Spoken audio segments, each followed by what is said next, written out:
Toilet మొండి మరకల్లో ఉంటాయి చాలా క్రీములు. ఇవి చాలా వ్యాధులను వ్యాపింపచేస్తాయి. కాబట్టి టాయిలెట్లో ఉండాలి మరింత శుభ్రత. శుభ్రమైన మెరిసే టాయిలెట్ కోసం కావాలి కొత్త neo fresh dose toilet cleaner.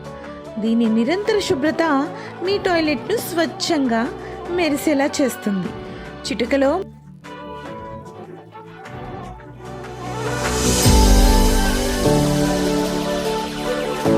వచ్చిన కాంగ్రెస్ పార్టీ ఇవాళ ప్రభుత్వంలో పాలనలో కూడా అబద్ధాల పరంపరనే కొనసాగిస్తా ఉన్నారు. పాలనలో కూడా అబద్ధాల పరంపరనే కొనసాగిస్తున్నారు. 13 నెలలైన ప్రజలకు ఇచ్చిన హామీలు ఒక్కటి కూడా అమలుకు నోచుకోలేదు. అప్పుడేమో అందరికీ పరమాన్నం పెట్టమన్నారు, ఇప్పుడు అడిగితే పంగనామాలు పెట్టున్నారు. ఎలక్షన్ల ముందు అందరికీ పరమాన్నం అన్నారు, ఇప్పుడేమో పంగనామాలు పెట్టున్నారు అడిగితే. ఇది కాంగ్రెస్ తీరు.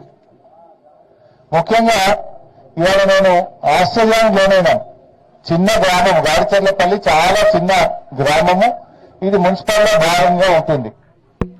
ముఖ్యమంత్రి రేవంత్ రెడ్డి ఏమో రుణమాఫీ అయ్యేపోయింది, ఇక అడిగేదే లేదు, మొత్తం అయ్యేపోయిందని చేతులు లావడుతుంది. కానీ గాడిచెర్లపల్లి గ్రామంలో చూస్తే రుణమాఫీ కాలేదని ఇంతమంది దరఖాస్తు ఇచ్చారు. నాకు ఇన్ని దరఖాస్తు వచ్చినాయి. అందులో 1,00,000 లోపు ఉన్నాయి, 2 లక్షల లోపు ఉన్నాయి, 2 లక్షల మీద ఉన్నాయి.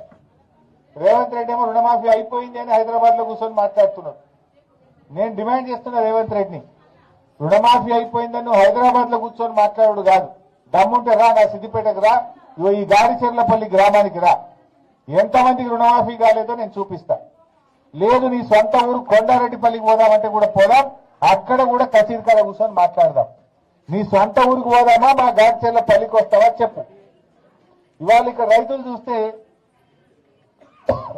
ఉదాహరణకు కాసుల రాజు 1,34,000 రూపాయలు అప్పు తీసుకున్నా నాకు ఇంతవరకు రుణమాఫీ కాలేదని ప్రజాపాలనలో దరఖాస్తు ఇచ్చాడు. అదేవిధంగా కుసుంబ నగేష్ నేను 1,00,000 రూపాయలు అప్పు తీసుకున్నా నాకు కాలేదంటున్నాడు.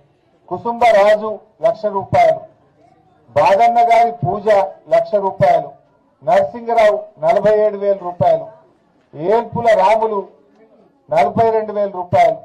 ఈ రకంగా వీళ్ళందరూ కూడా 1,00,000 లోపే ఉన్నారు. వీళ్ళకు కూడా ఈ రోజుకు రుణమాఫీ కాలేదని చెప్పి దరఖాస్తులు ఇస్తున్నారు. ఎం రాధా 1,30,000 తీసుకున్నా నాకు రుణమాఫీ కాలేదంటున్నారు.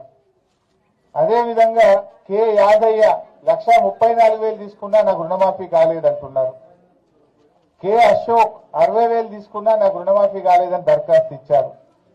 కె నగేష్ 89,000 నేను లోన్ తీసుకున్నా నాకు రుణమాఫీ కాలేదని దరఖాస్తు ఇచ్చారు. ఇంకా ఆశ్చర్యం ఏంటంటే ఉడత బాలయ్య, ఈయనకు 1,60,000 అప్పు ఉన్నది. నీ అప్పు మాఫీ కావాలంటే మిత్తి కట్టన్నారట. నువ్వు మొత్తం రుణమాఫీ చేస్తా అన్నావు కానీ మిత్తి ఎందుకు కట్టిస్తున్నావు? మొత్తం వడ్డీతో సహా 2 లక్షల రుణమాఫీ చేస్తా అని ఆ రోజు ఎలక్షన్ల ముందు ఊరిచ్చినావు. ఎవరైనా రుణమాఫీ అయితే మళ్ళా తెచ్చుకోండి, నేను రాగానే మళ్ళా మాఫీ చేస్తా అని చెప్పి ఆ రోజు ఊరిచ్చినావు. మరి ఉడత బాలయ్యకు 1,60,000 అప్పు ఉంటే మీద మిత్తి 13,000 ఎందుకు కట్టమన్నావు? పాపం ఆయన నమ్మి 13,000 మిత్తి కట్టిండు. ఇవాళకి ఆ 1,60,000 ఇంకా రుణమాఫీ కాలేదు. అదేవిధంగా ఇదే ఊర్లో మరిజ సుధాకర్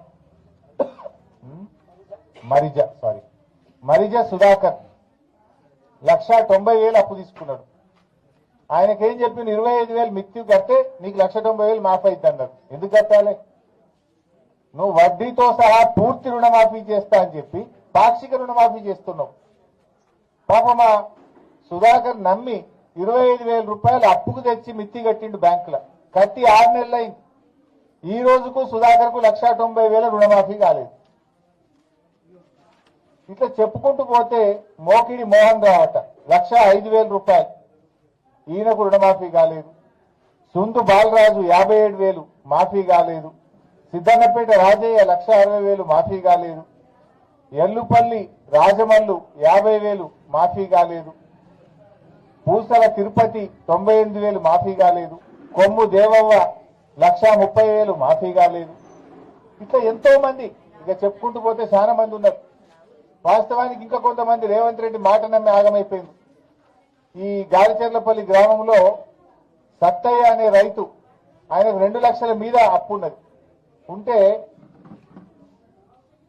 68,000 బ్యాంకు రిసిప్ట్, 68,500 రూపాయలు నువ్వు మీద 2 లక్షల మీద ఉన్నది నువ్వు కడితే